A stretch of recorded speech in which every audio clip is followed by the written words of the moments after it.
मैं कपिल चौहान बात करेंगे आज विपिन सैनी जी से और बताएंगे प्रतीक के बारे में। प्रतीक सैनी। विपिन जी, आप बताइए, ये जो आपने संस्था है, आप समाजवादी पार्टी से भी हैं, तो ऐसा क्या हुआ कि आपको इसका सहारा लेना पड़ा?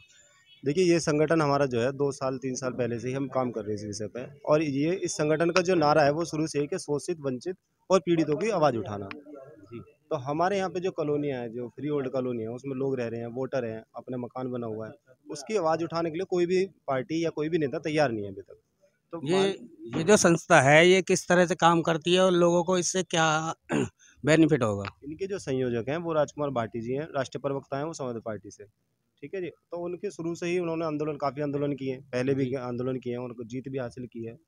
तो ताकि वो कई बार बेरोजगारी का था मुद्दा, जैसे नौजवानों को कंपनी में जॉब नहीं मिलती थी। इसी को आगे बढ़ाते उन्होंने अब ये कॉलोनी वाला मुद्दा उठा रखा है हमारा।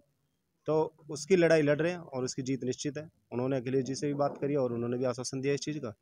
और हो सकता है अगले हफ्ते हमारी मीटिंग हो राष्ट्रीय अध्यक्ष जी से। जी, जैसे कि आप समाजवादी पार्टी से भी हैं, अच्छे पद पर भी हैं। राजकुमार भाटी जी आप अभी बता के गए हैं कि जो समाजवादी पार्टी है, अब की बार जीतेगी। और तो इसके बारे में, समाजवादी पार्टी के बारे में आपकी क्या राय है? थोड़ा सा जनता को बताइए। देखिए, सरकार जो है इस टाइम पे जो भाजपा की सरकार चल रही है वो बिल्कुल भी कहीं से कहीं तक जनता के मुद्दों पर काम नहीं कर रही है। उसे सिर्फ एक ही चीज़ दिख रही है, हिंदू और मुस्लिम। हिंदू मुस्लिम को लड़ाओ और इनकी वोट चुरा के ले जाओ। बाकी आप कोई भी मुद्दा बता दो जो जनता का मुद्दा हो, चाहे वो महंगाई का मुद्दा हो, चाहे इनकी कहीं सुनवाई का मुद्दा हो, कहीं भी जो है जनता के मुद्दे पे नहीं टिक रही है सरकार। लगातार है महंगाई बढ़ रही है। अभी मैंने देखा कि जैसे योगी सरकार में काफ़ी योजनाएं आई हैं, जैसे राशन की योजना है और एक श्रम कार्ड बन रहा है। जी, जी। योजना चलती हैं, गरीब लोगों तक वो पहुंच नहीं पाती हैं। जी, जी। अब श्रम कार्ड है, गवर्नमेंट की तरफ से बिल्कुल फ्री है, लेकिन यहाँ क्या हो रहा है कि लोग किसी से 200 रुपये, किसी से 250 रुपये लेते हैं। और मैं एक चीज़ और कहना चाहूँगा चैनल के माध्यम से, गवर्नमेंट की जो योजनाएं मिलती हैं, उन पे क्या है कि कमीशनबाजी ज़्यादा हो रही है, पब्लिक तक पहुँचता ही नहीं है। तो मैं चाहूँगा कि आपकी नज़र में क्या है कि वोटिंग कार्ड वगैरह ये जो है, ये सरकारी योजना मिलनी चाहिए पब्लिक को, बिल्कुल, या देखो जो सरकार या की तरफ से उनमें मिलनी चाहिए जो जिनको सरकार की ज़रूरत है, या धांधलीबाजी ऐसी चलती देखिए, रहेगी? सरकार की तरफ से जो भी सुविधाएँ होती हैं, वो हमारा जो टैक्स है उसी के लेके वापसी दिया जाता है, ठीक जी, है ना? अब आपने सरसों का तेल तो कर दिया ₹200 लीटर, जी। पेट्रोल कर दिया 100 के पार, तो सारा पैसा हमारी तो सरकार जो है केंद्र सरकार में अपने दाम कम कर देगी। आप इनको एक बार हरा के देखो 2022 में। और पेट्रोल की मैं आपको लिख के दे रहा हूँ, ये यहाँ से आपके माध्यम से ₹80 लीटर हो जाएगा हर तेल। और भी हैं यहाँ पे, हम बात करना चाहेंगे। पहले आप अपना नाम बताइए। रवि प्रकाश। रवि जी, आप प्रतीक से हैं और जैसे अवैध कॉलोनी हैं, इनके नाम ले लेते हैं, तो इस पर आप क्या कहना चाहेंगे? जी, कॉलोनियाँ कभी अवैध नहीं होती है। जितना मेरा मानना है, जहाँ पे लोग रह रहे हैं, जहाँ पे बसावट बस गई है, वो कैसे अवैध हो सकती है? हम सरकार जो है, आज हम जनता से ही तो है। यहाँ पे जितने भी लोग आए हैं, बसे हैं, वो कैसे अवैध बता सकते हैं? आप यहाँ पे रोड मत बनवाओ, नाली मत बनवाओ, जी अवैध है कॉलोनी, कैसे अवैध है? मैं सिर्फ यही बात सरकार से आज रखना चाहता हूँ कि कितनी बार सरकार यहाँ आई है, बीजेपी की सरकार, बीजेपी की गवर्नमेंट कितनी बार आई है अभी यहाँ तक हमसे आपकी विधायक से बात हुई है कभी? कौन विधायक है जी? हम तो नहीं जानते भैया कौन विधायक है। यहाँ हम पे कोई विधायक कभी आया ही नहीं है। हम तो कभी जानते ही नहीं है जी कि कोई विधायक भी है हमारे में बीजेपी क्षेत्र से। हम तो नाम तक ना जानते। और हम क्या यहाँ पे 100 150 200 500 लोग जो भी हैं, आप उनसे पूछ सकते हो कौन जानता है जी विधायक का नाम, ये बता। आप बताना चाहेंगे विधायक कौन है? नहीं जी, मुझे नहीं मालूम जी। आप बताएंगे? पता है विधायक कौन है, मगर अभी तक यहाँ पे किसी की बात नहीं हुई, ना कुछ जानता। फेस टू फेस तो कोई जानते नहीं है। आप अपना नाम बताएं। विजेंद्र चौधरी है मेरा। मैं यहीं कॉलोनी में रह रहा हूँ, मकान भी यहीं है मेरा, बनाया हुआ है मेरा। मगर वैसे नहीं जानता, नाम सुना है कि विधायक है बीजेपी से, मगर यहाँ कभी आए नहीं है, कभी सुना नहीं है किसी ने, किसी मतलब पता ही नहीं कि इसका विधायक कौन सीधा है। सीधा यही मतलब हुआ ना कि जानते विधायक को जानते ही नहीं है, नहीं, जब हम जानते नहीं फेस है टू फिलहाल फेस मिले विधायक ही कौन नहीं। है। अब जो जानते, जिसे जानते हैं उसे हम वोट देंगे। क्यों, हमारे राजकुमार भाटी जी आए हैं, हम उन्हें ही वोट देंगे। अगर उन्हें टिकट मिलती है तो हमारा सारा समर्थन जो है समाजवाद की तरफ है। यहाँ जितने लोग हैं वो सब इस बात से जो है रखते हैं, अवगत हैं कि जो वही हमारे राजकुमार भाटी जी जो है हमारी समस्याओं को, हमारे मुद्दाओं को आगे लेके चले हैं। जी मैं इंजीनियर हूँ कार्यरत से, ऐसा नहीं है कि मैं पढ़ा लिखा नहीं हूँ या फिर यहाँ जितने लोग हैं वो पढ़े लिखे नहीं हैं। सब समझते हैं, सब धांधली। आयुष्मान भारत के ऊपर जो है कार्ड बनवा दिए इतने, किसको क्या सुख मिल रहा है? नहीं, मैं कहता हूँ कि जी मिडिल क्लास वालों के लिए क्या किया है गवर्नमेंट ने, मुझे बस इतनी सी बात बता दो। जैसे श्रम कार्ड आपने बताया उसमें ये बोल रहे हैं कि 2 लाख का इंश्योरेंस है, 5 लाख की बीमा योजना है। सर एक बात बता दो, मुझे ये बताओ कि अभी जो है यहाँ पे 6 लोग कट के मर गए थे रेल में, किसको क्या मिल गया? आज भी हमारे माननीय विपिन जी के गांव में जो है वादा किया था कि गवर्नमेंट की ये मिलेगी सुविधाएं, ये सरकारी नौकरी मिलेगी, इतने पैसे मिलेंगे, किसको क्या मिला है हमें बता दो जी। आज भी वहाँ पे धरना दे के लोग बैठे हुए हैं, औरतें जो है बैठी हुई हैं। इन मुद्दाओं को कब लेके आएगी सरकार, ये बताओ जी।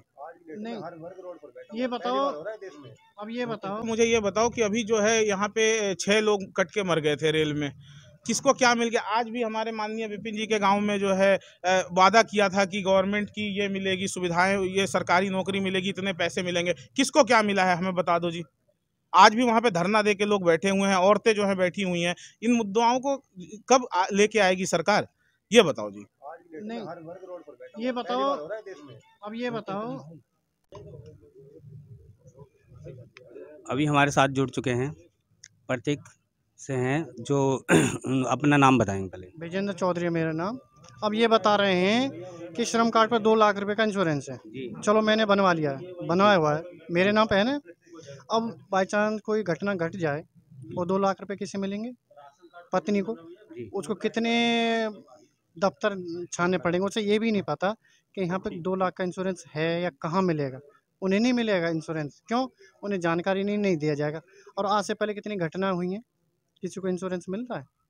50 चक्कर लगाना पड़ता है इंश्योरेंस के लिए, तब जाकर कोई इंश्योरेंस मिलेगा, किसी को मिलेगा, नहीं तो नहीं मिला। तो जैसे वो कह रहे हैं कि वो श्रम कार्ड बनेगा, उससे हेल्थ का 5 लाख तक का आप किसी भी प्राइवेट में हॉस्पिटल में जा सकते हैं। प्राइवेट वाले में फ़िलहाल मैंने ये तो खैर सरकारी है, जो मैंने अपना प्राइवेट बनवा रहा है उस पर भी काफ़ी टाइम लग जाता है उसे बिल पास कराने के लिए। ये तो सरकारी है, सरकारी वाले तो जब बहुत देर में मिलेगा, जाके मिला या ना मिला इसके कोई वो नहीं है। क्योंकि मैं देखा है सरकार का काम कैसे करते हैं। एक सरकारी हॉस्पिटल में जाता हूँ ना मैं, और जो एक चैन वैन पहन के रखते हैं उनका काम अलग तरीक़ा से होता है, और जो फटे पुराने कपड़े होते हैं उन्हें बाहर बैठा देते हैं कि डॉक्टर साहब ही नहीं आए। तो इस पर बहुत सारे विचार हैं कि सरकारी सुविधा मिल रही है मगर सरकारी काम नहीं हो रहे सही से। सुविधाएं मिल रही है मगर काम नहीं हो रहे सरकारी, ये है परेशानी, बहुत सारी परेशानी है। अभी हमारे साथ एक साथी और जुड़ चुके हैं, पहले तो उनका नाम जानना चाहेंगे। मेरा नाम हिमांशु शर्मा है, मैं फैशन डिज़ाइनर हूँ। सर मैं जानना चाहता हूँ कि मुख्यमंत्री जी ने घोषणा किया था, उत्तर प्रदेश के मुख्यमंत्री जी ने, कि जो भी मरेंगे कोविड से, अगर उनके पास उसका प्रमाण पत्र होगा कि वो कोविड से मरा है, 30 दिन के अंदर मरा है, तो उसको 50,000 रुपये उसके परिवार वालों को मिलेगा।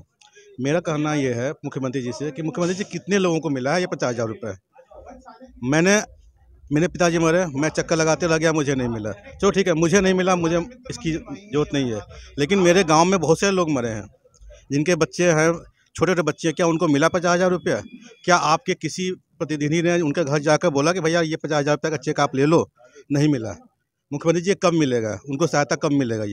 ये मेरा आपसे पूछना है। धन्यवाद। बाकी ये योजना जो चल रही हैं, कोविड में योजना मिली थी कि 50,000 रुपये मिलेंगे कोविड से जो भी कोई एक्सपायर होता है। मांग जायज हो और उसके लिए मन, ईश्वर, प्रकृति और समाज, मैं तो तीनों को एक ही मानता हूँ। उसे नाम कुछ भी दे लें, रूप कुछ भी दे लें, लेकिन प्रकृति, समाज और ईश्वर किसी के साथ अन्याय नहीं करते। न्याय होने में देर बेशक कहते हैं नहीं, उसके घर देर है, अंधेर नहीं। तो थोड़ा समय जरूर लग जाए, वो हमारे ऊपर होता है कि हम कितनी जल्दी मुद्दे को समझें और कितनी जल्दी उसके लिए हम। काशी राम जी जिन्होंने बहुजन मिशन खड़ा किया था, वो एक बात कहते थे, मुझे बहुत अच्छी लगती थी उनकी बात। मैंने कई बार उनको सीधे भी सुना, मैं पत्रकारिता करता था तो प्रेस कॉन्फ्रेंस में भी मैं उनकी अटेंड की मैंने।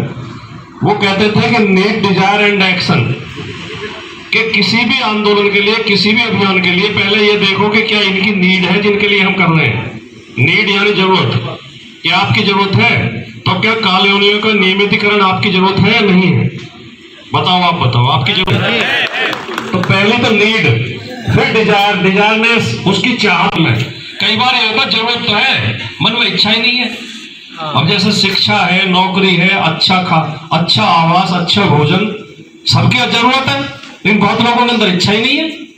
वो झुग्गी में पढ़े तो पढ़े, बेरोजगार तो है, बच्चे नहीं पढ़ रहे तो नहीं पढ़ रहे।